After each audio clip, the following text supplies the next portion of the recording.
আজকে সকালটা শুরু হলো বেশ সুন্দর একটা সকাল নিয়ে। যেমন দেখছি আমি ঘুম থেকে উঠেই আজকে একটা কাক দেখছি হাতে মুখে কিছু খাবার নিয়ে ছাদের মধ্যে বেশ ঘোরাফেরা করছে। সঙ্গে দেখি আরও একটা কাক আছে, বেশ কয়েকটা কাকের অত্যাচার বেড়েছে আমাদের বাড়ির এই ছাদটার মধ্যে। তো আজকে প্ল্যানটা খুব সুন্দর। সকালবেলা উঠেই সবাই মিলে চিন্তা ভাবনা করলাম যে আজকে আমরা দক্ষিণেশ্বর যাব। দক্ষিণেশ্বর বা বেলুড় মঠ আরও বিভিন্ন জায়গাগুলো ঘুরবো। পুরো ভিডিওটা দেখতে পেলে পরে তোমরা জানতে পারবে আমরা কোথায় কোথায় ঘুরতে গেছিলাম আজকে আর কী মজা করেছি। তো প্লিজ আজকে আমার ভিডিওটা পুরোটা দেখো এবং আমার চ্যানেলটাকে সাবস্ক্রাইব যারা যারা এখনও অবধি করোনি তারা অবশ্যই করে দিও। তো আজকে সকালবেলাটা দেখো, রাত পোহালেই কিন্তু বড়দিন মানে ক্রিসমাস। তো যারা যারা আমার খ্রিস্টান বন্ধুরা আছে তাদের সবাইকে জানাই মেরি ক্রিসমাস। সবার মানে বড়দিনটা খুব ভালো যাক। তো এই সকালবেলাটা খুব ভালো যাচ্ছে। কে আবার সকাল সকাল আজকে উঠে রেডি হয়ে গেল যে কোথায় যাচ্ছে? আজকে আমরা যাচ্ছি বেলুড় মঠে, সবাই মিলে যাব। আজকে বেলুড় মঠ ঘুরবো, আরও অন্যান্য জায়গাগুলো ঘুরবো। সবার আগে যাবো শিয়ালদা, তারপরে সেখান থেকে লোকাল হোক বা মেট্রো হোক ধরে যাব দক্ষিণেশ্বর, সেখান থেকে লঞ্চে করে যাব হচ্ছে বেলুড় মঠ। তারপরে সেখানে গিয়ে অনেক অনেক অনেক মজা করবো। আরে বাবা তারপরে বলো, তুমি রেডি যাওয়ার জন্য?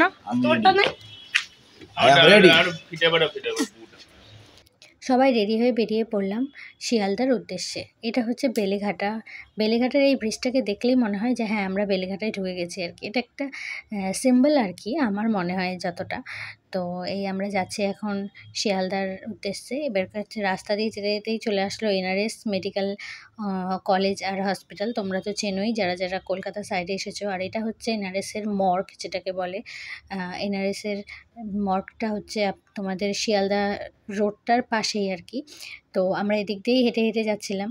তো আমার মামার এখান থেকে শিয়ালদা স্টেশনটা বেশি দূরে না, কাছেই। তো এই কথাবার্তা বলতে বলতে এখানে এসে দাঁড়ালাম। এটা হচ্ছে বাস স্ট্যান্ড। এখান থেকে সমস্ত রকমের বাস, যেখানে তোমাদের যাওয়ার ইচ্ছে সব রকমের বাসই টোটালি এখান থেকে পাওয়া যায়। তো প্রথমে ভেবেছিলাম বাসে যাব, তো বাস স্ট্যান্ডের ওখানে দাঁড়ালাম। তারপরে হঠাৎ করে প্ল্যান চেঞ্জ হলো। তো বললাম যে না, আমরা ট্রেনে করেই যাব, লোকালটা ধরে যাব। তো যেমন ভাবা তেমন কাজ, চলে আসলাম শিয়ালদা স্টেশনে। আসার মাত্র আবার ভিডিওটা চালু করে নিলাম, দেখিয়ে দিলাম তোমাদের সবাইকে শিয়ালদা স্টেশন। তো এই যে দেখছো, এই যে রাস্তাটা দেখছো, এটা হচ্ছে এনআরএসের উল্টো দিকেই আর কি। এখানে বিভিন্ন রকমের সব নার্সারি, মানে ছোট ছোট সব ফুলের বাগান, মানে কি ফুলের গাছ, ফুল ফল যা নিবে সব রকমের গাছ। এখানে পশু পাখিও বিক্রি হয়। খুব সুন্দর জায়গাটা। আমি যখনই আসি প্রত্যেক দিন তাকাতে তাকাতে যাই, এত ভালো লাগে ফুলগুলো দেখতে। বিভিন্ন রকমের ফুলের গাছ সারা বছরই পাওয়া যায় আর কি। এটা শিয়ালদার রোডটাতে, মানে শিয়ালদা থেকে বেলেঘাটাতে যাওয়ার যে রোডটা আছে সেই রোডেই বিক্রি হয়। টোটাল রাস্তাটা জুড়ে, অনেকটা রাস্তা জুড়েই এটা বিক্রি হয়। টব, সার, এই যে দেখতে পাচ্ছ নিয়ে যাচ্ছে ফুলের গাছগুলো, পাখিগুলোও আছে। খুব ভালো লাগে দেখতে আর কি। তো যার জন্যই ভিডিওটা করা, যে এত সুন্দর এখানে এই ব্যবস্থাগুলো আছে। আমাদের ওদিকেও পাওয়া যায় কিন্তু এতটা ভ্যারাইটিস হয়তো ওইখানে এরকমভাবে থাকে না। তো এই যে দেখতে পাচ্ছ স্টেশনের ভেতরে আমরা ট্রেনের ওয়েট করছিলাম যে ডানকুনি লোকালটা ধরবো। তো ওখান থেকে শিয়ালদা স্টেশন থেকে 3টে স্টপেজ পরেই হচ্ছে দক্ষিণেশ্বর। তো অনেকক্ষণ ধরে ওয়েট করতে করতে বাবানের খিদে পেয়ে গেল। তো বাবান বলল মা খিদে পেয়েছে। তো ওখান থেকে স্টেশন থেকে তো আর বেরোতে পারছি না, স্টেশন তো চত্বরেই দোকান আছে প্রচুর। তো সেখান থেকে একটা প্যাটিস কিনে দেওয়া হলো। খেতে খেতে ট্রেনও চলে আসলো, আমরা ট্রেনেও উঠে বসে পড়লাম। ট্রেনও ছেড়ে দিল নিজের সময় অনুযায়ী। তো এই যে আমরা যাচ্ছি এখন। প্রথমে তো শিয়ালদা স্টেশন অবশ্যই পার হলো, তারপরে ধীরে ধীরে একটা একটা করে স্টপেজ আসা শুরু হলো। আর তারপরেই আমরা পৌঁছে যাই দক্ষিণেশ্বর। প্রথম স্টপেজটা ছিল হচ্ছে কী যেন একটা ছিল, ঠিক মনে পড়ছে না। তো হ্যাঁ এইটুকুটা মনে আছে, বরানগর ছিল। আর হ্যাঁ দমদম জংশন ছিল। হ্যাঁ, এটা দেখার পরে ভিডিওতে হিটে দেখার পরে মনে পড়লো আর কি। তো বেশি দূরে ছিল না, সামনেই, মানে গল্প করতে করতেই চলে যাওয়ার মতন। তো পৌঁছে গেলাম দক্ষিণেশ্বর স্টেশনে। এই যে ব্রিজটা ক্রস করছি, মানে রেল রুটটা ক্রস করছি। তারপরেই আছে হচ্ছে স্কাই ওয়াক আর কি। ভীষণ সুন্দর করেছে, এত ভালো করেছে। ভেতরের রুটটা আমাদের ভীষণ ভালো লেগেছে। এই যে সামনেই দেখতে পাচ্ছ যে গেটটা, মেন গেটটা, আমি রুটের ভিডিওটা করেছি আর কি। তো হয়তো এখানে শেয়ার করতে ভুলে গেছি বা পরে হয়তো আছে, আমি ঠিক জানি না। এই যে ভেতরের দিকে ঢুকলাম, এই যে দেখতে পাচ্ছ রামকৃষ্ণদেবের ছবিটা আছে। দক্ষিণেশ্বরে যতবার আসা যায় ততবার মনটা ভালো হয়ে যায় আর কি। আমি এই নিয়ে অনেকবার ৫ থেকে ৬ বার এসেছি দক্ষিণেশ্বরে। কিন্তু মানে যতবারই আসি ততবারই মনে হয় আবার আসি, আবার আসি। বেশ ভালো লাগে জায়গাটা। হ্যাঁ, দক্ষিণেশ্বরের ভেতরে আর কি মোবাইল নিয়ে যাওয়া অ্যালাউ নেই। সেইজন্য বাইরে থেকে যতটা পেরেছি ততটা ভিডিও করেছি। বাকি যখন এই যে দেখতে পাচ্ছ মায়ের মন্দিরটা, আর বাকি যখন মোবাইল জমা নিয়ে নেওয়া হয়েছে তখন আর কোনো ভিডিও সেভাবে করা হয়নি। আর এটা হচ্ছে মা ভবতারিণী ফেরিঘাট। মানে এই রাস্তা দিয়ে গেলে পরে আমরা বেলুড় মঠে পৌঁছাবো লঞ্চে করে। কিন্তু এত ভিড় ছিল, উফ! মানে চটকে একদম আলু সিদ্ধ হয়ে যাওয়ার মতন। এর মধ্যে বাবানের তখন আইসক্রিম খেতে ইচ্ছা করছে গরমে। আর আমাদের পেয়েছে প্রচণ্ড খিদে, তখন প্রায় 10:30 11টা বেজে গেছে। তো তখন আমরা এই যে একটু লুচি নিয়ে নিলাম, পুরি আর ছোলার ডাল ছিল, ওর তো আইসক্রিম খেয়েছে। তো খেয়ে নিয়ে যখন ওখান থেকে বেরিয়েছি সামনে দেখি যে এই যে পৌষকালী মায়ের মন্দির। কিন্তু একটা জিনিস দেখলাম, সবার হাতে পুজোর ডালার সঙ্গে সঙ্গে একটা করে মূলো ছিল। তো সবাইকে জিজ্ঞেস করাতে বলল যে যেহেতু পৌষ মাস চলছে সেজন্য মূলো দিয়ে মাকে পুজো করা হচ্ছে আর কি। তো এটা একটা হয়তো এখানকার রেওয়াজ, আমাদের ওই দিকটাতে এদিকে এই জিনিসটা আমরা দেখিনি কোনো সময়। তো এই যে দেখতে পাচ্ছ এই যে গঙ্গার উপর দিয়ে আমরা হেঁটে হেঁটে যাচ্ছি, যে নদীটা গঙ্গা নদী। তো এই সামনে কিছুটা এগিয়ে গেলে পরেই মানে প্রায় মাঝগঙ্গার কাছাকাছিতে আসলে পরে লঞ্চটা দাঁড়াবে, লঞ্চটা আসবে, লঞ্চে করে তারপর ওই পারে যাব। আমি যখন এর আগে এসেছিলাম তখন কিন্তু এই ব্যবস্থাটা ছিল না। আমরা কিন্তু সেই দক্ষিণেশ্বরের ঘাট থেকেই তোমাদের ওখান থেকেই নৌকো করে বা লঞ্চে করে গেছিলাম। এটা হয়তো নতুন ব্যবস্থা করেছে, তো সেজন্য যেমন ব্যবস্থা তেমন কাজ তো করতে হবে। কিন্তু আজকে মারাত্মক ভিড় ছিল।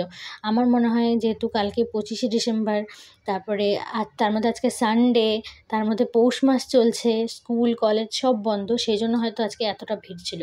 ভিড় মানে ভিড় কাকে বলে! উফ বাপরে! আমি মানে কীভাবে যে ওখান থেকে বেরিয়ে এসেছি আমি জানি। খালি তো ভগবানকে ডাকছিলাম যে ভগবান এবারের মতন উতরে দাও, এত ভিড় ছিল। তো কিন্তু এক্সাইটেড প্রচণ্ড পরিমাণে ছিলাম, কারণ অনেক দিন পর আবার লঞ্চে উঠবো, আবার ভিডিও করব। এর আগে যতবার লঞ্চে উঠেছি ভিডিও বানিয়েছি, কিন্তু এইভাবে আর ইউটিউবে ছাড়া হয়নি, কারণ চ্যানেলটা তো নতুন নতুন মানে করেছি এবার আর কি। তো এবার তোমাদের সঙ্গে ফার্স্ট শেয়ার করা। কিন্তু আমি এর আগে অনেকবারই এসেছি, এই রুটটাতে আসিনি, কিন্তু অন্যভাবে এসেছি। তো টুনা, আমি, মামা, মামি সবাই মিলে বাবু ছিল, সবাই মিলে সামনের দিকে এগিয়ে যাচ্ছে। কিন্তু ভিড়, সামনে দেখতে পাচ্ছ ভিড়? এই ভিড়ের ঠেলায় আর সামনে এগোনো যাচ্ছে না, এত ভিড়। ভিড় তো ভিড়, এই লঞ্চটার মধ্যেও গিজগিজ করছে লোক, ঢোকার জায়গা নাই। আমরা এই লঞ্চটাকে দেখেই ভয় পেয়ে গেছি যে মাঝ নদী গিয়ে উল্টে না যায়। তো আমরা ওই জন্য আর এই লঞ্চটাতে যাইনি। আমরা ওয়েট করলাম 10 মিনিট। এই যে আমাদেরকে বলছে যে সরে যাও। ওয়েট করলাম 10 মিনিট। 10 মিনিট পরে দেখি যে আরেকটা নতুন লঞ্চ আসলো। এই যে আমরা এই লঞ্চটাতে উঠবো। এই লঞ্চটাতেও ভালো ভিড় ছিল। দেখতেই পাচ্ছ, আমরা ওঠার পরেও বেশ ভিড় হয়েছিল আর কি। তো এই লঞ্চটাতে আমরা এই লঞ্চটাতে উঠবো। লঞ্চটা ওয়েট করছিলাম কখন আসবে পাড়ে আর আমরা কখন উঠবো। লঞ্চটা যখন পাড়ে আসে একটা জোরে ধাক্কা দেয়, আর যার জন্য পুরো একদম যে লোহার মানে পাতটার উপরে দাঁড়িয়েছিলাম সেটা পুরো কেঁপে উঠেছিল। খুব ভয় লাগছিল সেই সময়টাতে। আর দেখতে পাচ্ছ লঞ্চের ওপরে ওই যে লঞ্চের ড্রাইভারটাকে, যে লঞ্চটাকে পরিচালনা করে নিয়ে আসছে, বাবা সে বিশাল বিখ্যাত মানুষ, কারণ তার হাতেই এত মানুষের প্রাণ নির্ভর করছে। জলের মধ্যে ডুবে গেলে তো শেষ, তাও আবার মাঝগঙ্গায়। যাই হোক, উনি অনেক মানে দক্ষ মানুষ, আশা করি ভালো করেই নিয়ে গেছেন, আমাদের সবাইকেই সবসময় নিয়ে যান। তো এই ফাঁকে আমার হাজব্যান্ডকে বললাম যে জায়গা ছেড়ে তো ওঠা যাবে না, অসম্ভব, প্রচুর পরিমাণে ভিড়, জায়গা ছেড়ে দেওয়া মানে সিট পাওয়া যাবে না। আমার হাজব্যান্ডকে বললাম, আমি তোমার জায়গাটা দেখছি, তুমি উঠে একটু চারিদিকে ভিডিওটা করো। যেমন বলা তেমন কাজ, ও উঠলো হাতে মোবাইলটা নিয়ে। আমি ওর জায়গাটাকে একদম সুন্দর করে দখল দিয়ে বসে থাকলাম, যাতে কেউ বসতে না পারে। এই যে দেখো আমি হাই করে দিলাম, এই যে মামা, এই যে বাবু, মামি সবাই আছে এখানে। আর বাবান তো আমার পাশে একজন ছিল, তার কোলে বসেছিল। তো খুব ভালো লাগছিল। কিন্তু এতটা ভিড় ছিল না, আমি যে উঠে গিয়ে আরেকটু সামনে থেকে সুন্দর করে ভিডিও করবো সেটা করতে পারিনি। কিন্তু টুনা যথেষ্ট ভালো ভিডিওটা করেছে। ওই যে দূরে জাহাজগুলোকে জুম করে দেখাচ্ছে, সুন্দর করেছে। তো কথা বলতে বলতে চলে আসলাম ভুবনেশ্বর, সরি মানে বেলুড় মঠ। ওই যে দেখতে পাচ্ছ মঠের ওই মন্দিরটা। বেলুড় মঠে গিয়েও দেখি প্রচুর ভিড়। রাস্তার দুই পাশে লোকজন পেপার পেতে চুপচাপ বসে আছে, দেখতে পাচ্ছ? ভিড়ের আন্দাজটা দেখতে করতে পারছো আশা করি ভিড়ের আন্দাজটা। এটা হচ্ছে বেলুড় মঠের সেই মানে লঞ্চ থেকে আসার পরে এই যে জায়গাটা, এটা হচ্ছে মেন ফেরিঘাট আর কি বেলুড় মঠের। তো এদিক দিয়ে আমরা বেরিয়ে আসলাম। এই যে এই রাস্তাটা হচ্ছে বেলুড় মঠে ঢোকার রাস্তা। আমি একটা বোকামি কী করেছি, বেলুড় মঠে ঢুকে নিয়ে কিছুটা মানে ভেতরে গিয়ে অনেকে বলে তো এখানে মোবাইলটা জমা দিন, আমি আগেই ভিডিও না করে মোবাইল জমা দিয়ে দিয়েছি। এজন্য ভেতরে কী করেছি না করেছি আর মানে ভিডিও করতে পারিনি, সেজন্য তোমাদের সঙ্গে শেয়ার করতে পারিনি ভিডিওটা। কিছু মনে করো না প্লিজ। এই যে দেখতে পাচ্ছ সবাই এখানে ওয়েট করছে। আমরা যখন যাই তখন মন্দিরটা বন্ধ ছিল। তার কিছুক্ষণ পরে মন্দিরটা খোলে আর কি। তো সবাই ওয়েট করছে এখানে বসে, বসে কখন মন্দির খুলবে আর কখন আমরা ঢুকবো। তো তার কিছুক্ষণ পরে মন্দির খুলে যাওয়াতে আমরা গেলাম আর কি, দর্শন করে আসলাম সব কিছু। বেলুড় মঠের ভেতরে যে জায়গাটা আছে মানে এই যে মন্দিরটার ভেতরে এতটা সাইলেন্স থাকে যেটা আমার ভীষণ ভালো লাগে। সবাই কত সুন্দর মানে ধ্যানমগ্নভাবে বসে থাকে। এই যে দেখো বেলুড় মঠের দর্শনীয় স্থানগুলো শ্রীরামকৃষ্ণ মন্দির পুরনো, শ্রী কি স্বামী বিবেকানন্দের আবাস কক্ষ, স্বামী বিবেকানন্দের আম গাছ, মানে অনেক কিছুই আছে দেখার মতন। তো প্রথমে গিয়ে আমরাও কিছুক্ষণ বসেছিলাম আর কি, ওয়েট করছিলাম কখন গেট খুলবে। তার কিছুক্ষণ পরে গেটটা খুলে যায় আর আমরা তুরুম করে ঢুকে যাই সেইখানে। তো এইভাবেই চলছিল। ঘুরে টুরে এসে বেরিয়ে নিয়ে দেখি পেছন গেটে একটা বড় কালো রঙের ঘোড়া দাঁড়িয়ে আছে। তো ঘোড়াটাকেও একটু ভিডিওতে নিয়ে নিলাম। তো ওর জন্য যদি আমার একটু সাবস্ক্রাইবার বাড়ে, টাইমিংটা যদি বাড়ে, তো ওখান থেকে আমরা বাসে উঠে পড়লাম। বেলুড় মঠ থেকে আমরা হাওড়া আসবো, এই যে দেখছো গেট। তো ওখান থেকে বেরিয়ে আসার পরে আমরা বেলুড় মঠ থেকে হাওড়া আসবো বলে সামনেই দেখি একটা মিনি বাস দাঁড়িয়ে আছে। তো সেই বাসে উঠে পড়লাম। উঠে পড়ে সেখানে ওখানে ওয়েট করছি কখন বাসটা ছাড়বে, কখন আমরা বেরোবো হাওড়ার উদ্দেশ্যে। কারণ আমাদেরকে আজকে অনেক অনেক জায়গা ঘুরতে হবে, শুধু আর বেলুড় মঠ না। আমি খালি প্রথমে ভিডিওতে বলেছিলাম বেলুড় মঠ আর দক্ষিণেশ্বর, কিন্তু আমি আরও আজকে অনেক জায়গা ঘুরেছি। তো যেসব জায়গা ঘুরেছি সব জায়গা তোমাদেরকে দেখাবো। তো এই যে বাস ছেড়ে দিয়েছে, বাস শুরু করে দিয়েছে যাওয়া নিজের পথে, আর আমিও ওয়েট করছি কখন হাওড়া আসবে আর আমি কখন সেইখান থেকে যাব ধর্মতলা। ইয়েস, ধর্মতলা মানে স্প্ল্যানেড। আমার স্প্ল্যানেড যেতে খুব ভালো লাগে। আর এই যে দেখতে পাচ্ছ রিলায়েন্স ডিজিটাল যেটা বেলুড় মঠে আছে, তারপরে প্যান্টালুন্স আমাদের রায়গঞ্জেও আছে, এখানেও আছে। তো অবশ্য প্যান্টালুন্সটা না চারিদিকে ছড়িয়ে পড়েছে এখন, বেশ ভালো ব্র্যান্ড একটা। আর আমি অপেক্ষা করছিলাম কখন হাওড়া আসবে, তারপরে ওখান থেকে কখন আমি ধর্মতলা যাব।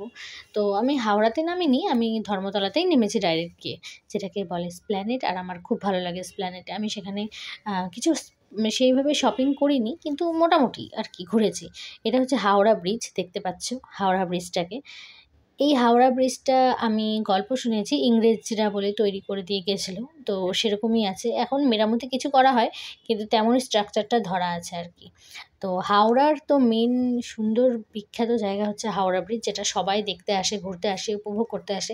একসময় আমিও এসেছিলাম, এসে এটা ঘুরে গেছি। তো এখন তাই তোমাদের সঙ্গে শেয়ার করে নিলাম হাওড়া ব্রিজের এই টোটাল ভিডিওটা। বেশ বড়, অনেকটা বড়। আসলে হাওড়া ব্রিজটা যখন আসে না তখন আমি মোবাইলটা আমার ব্যাগের মধ্যে রেখেছিলাম। হঠাৎ করে মনে পড়লো আরে ভিডিওটা তো করিনি, ফট করে ব্যাগ থেকে বের করে মানে শুরু করতে, করতে প্রায় অর্ধেকটা চলেই এসেছিলো। তারপরে তো আবার ভিডিওটা শুরু করলাম। তো এখন পুরোটা হয়তো উঠাতে পারিনি, অর্ধেক থেকেই উঠিয়েছি ভিডিওটা, তাও কিন্তু অনেকটা, দেখতে পাচ্ছ কতটা। তার মধ্যে বাসের মধ্যে আজকে মানে ভিড়ের কি বলবো, মানে ভিড় কাকে বলে আজকে আমি মানে কি বলবো পদে, পদে টের পেয়েছি, এতটা ভিড় ছিল। এই দেখো কথা বলতে, বলতে হাওড়া ব্রিজও শেষ হয়ে গেল। এইবার আমাদের সামনে এটা হচ্ছে বড় বাজার। ফলগুলো দেখছো?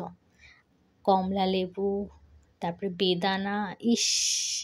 কীভাবে সাজিয়ে, সাজিয়ে রেখেছে না সুন্দর, সুন্দর করে। আমি না সামনের মাসে আবার যখন কলকাতা আসবো তখন শুধু বড় বাজারের একটা ভ্লগ বানাবো। তখন তোমরা সবাই দেখো। বড় বাজারটাও ভীষণ সুন্দর। এখানে পুতুল কেন, যে পুতুল, ফল, মূল, জামা কাপড়, গয়নাগাটি যেকোনো জিনিসের ভীষণ দাম কম। যদি সেটা হোলসেল রেটে বেশি করে নেওয়া হয় আর কি। যারা ব্যবসার জন্য আসে জামা কাপড়-টাপড়ের জন্য, তারা বেশিরভাগই বড় বাজার থেকেই বাজার করে নিয়ে যায়। তো বড় বাজারটা আমারও বেশ ভালো লাগে। তো আমি কথা বলতে, বলতে চলে এসেছিলাম ধর্মতলায়। ধর্মতলায় এসে আমার প্রচণ্ড খিদে পেয়ে গেছিলো, কিন্তু ভিডিও করার মতন কেউ ছিল না কারোর। সবার খিদে পেয়েছে, সবাই ওই জন্য মানে ফুচকা খেয়ে নিয়েছি পেট ভরে। তো খালি ফুচকার দোকানটাই দেখালাম। আর এটা হচ্ছে স্প্ল্যানেটের ভেতরে। যারা কলকাতায় এসেছো, স্প্ল্যানেট এসেছো, তারা হয়তো দেখলেই চিনতে পারবে। চারিদিকে এই যে জামা কাপড়, জামা কাপড়, জামা কাপড়। তো এইভাবে চলতে, চলতে, চলতে ফাইনালি চলে এসেছি পার্ক স্ট্রিট। ইয়েস, বড়দিন মানে পার্ক স্ট্রিট ছাড়া কলকাতার লোকজন কোনো কিছুই বোঝে না। এত সুন্দর করে সাজানো হয়। আমিও এতদিন বুঝতাম না, কারণ আমি এর আগে কোনোদিন পার্ক স্ট্রিটে 25শে ডিসেম্বর অন্তত আসিনি। তো এবারে চলে এসেছি 24শে ডিসেম্বর পার্ক স্ট্রিটে। এত সুন্দর সাজিয়েছিল জাস্ট বলার বাইরে। মানে আমাদের ওদিকেও ক্রিসমাসে আমরা যাই, সুন্দরভাবে সাজায়। আমাদের ওদিকেও বড় মানে পৃথিবীর না, ভারতের 2nd বড় যে চার্চটা আছে সেইখানে। তো এতটা সুন্দর আমি কোথাও দেখিনি সাজানো, এত সুন্দর দেখো এখানে। কালকে তো আরও বড় উৎসব হবে, কিন্তু দুঃখের বিষয় কালকে আমি থাকছি না, কালকে আমি রায়গঞ্জ ফিরে যাচ্ছি। তো সেই জন্য আমি কালকে এই জায়গাটা মিস করব খুব। তো সেই জন্য ভাবলাম তাহলে আজকেই একটু কিছুটা ভিডিও করে নিই। তখনও সূর্য ডোবেনি, ডোবা ডোবা ভাব, কিন্তু এই দেখো সান্টা ক্লাস চলে এসছে সান্টা ক্লজ আমাদের মধ্যে। তো সবাইকেই এই জন্য আগের থেকে জানিয়ে রাখি, wish you a merry Christmas and happy new year. আর নিউ ইয়ারের বেশি দিন নেই, আর 5 দিন পরেই একটা নতুন বছর আসবে 2024। তোমাদের সবার এই সালটা খুব খুব ভালো যাক, খুব খুব ভালো কাটুক, এটাই আমি ভগবানের কাছে প্রার্থনা করব। আর অবশ্যই আমারও সালটা যেন ভালো যায়। 2023টা মোটামুটি গেছে, 2024টা যেন আরও ভালো যায়, এটাই চাই আমি প্রভুর কাছে, সবার কাছে, সবার জন্যই যেন ভালো যায় এই সালটা। তো এই যে আমি দেখতে পাচ্ছ যে এগিয়ে আসছি পার্ক স্ট্রিটের মধ্যে, ভিড় মানে সব জায়গাতে ভিড়, এই 25শে ডিসেম্বরের জন্যই এতটা ভিড় ছিল। তো এই আমি ভিডিও করছি রাস্তা দিয়ে, কিছুটা করছি, আবার রাখছি ফোন, আবার করছি, আবার রাখছি, এভাবেই যাচ্ছিল। তো আশা করি আমার ভিডিওটা তোমাদের সবার ভালো লাগবে। প্লিজ একটু সবাই দেখো আমার ভিডিওটাকে, তাতে আমার ওয়াচ টাইমটাও একটু বাড়বে, আর আমারও ভালো লাগবে যে তোমরা সবাই আমার ভিডিওটা দেখছো। তো আমার ভিডিওটা তোমাদের সবার কেমন লাগছে একটু প্লিজ আমাকে জানিও। আর যারা আমার চ্যানেলে নতুন আছো তাদেরকে বলবো প্লিজ বেল আইকনটা টিপে আমার চ্যানেলটাকে সাবস্ক্রাইব করে দিও। আমারও খুব ভালো লাগবে, তোমাদেরও আশা করি খুব ভালো লাগবে। তো এইভাবেই চলছে। আর রাত পোহালেই বড়দিন, আশা করি তোমাদের সবার বড়দিনটা খুব ভালো যাক। অ্যান্ড আবার লাস্টে শেষের দিকে সবাইকে বলবো, wish you a very very very merry Christmas and happy new year.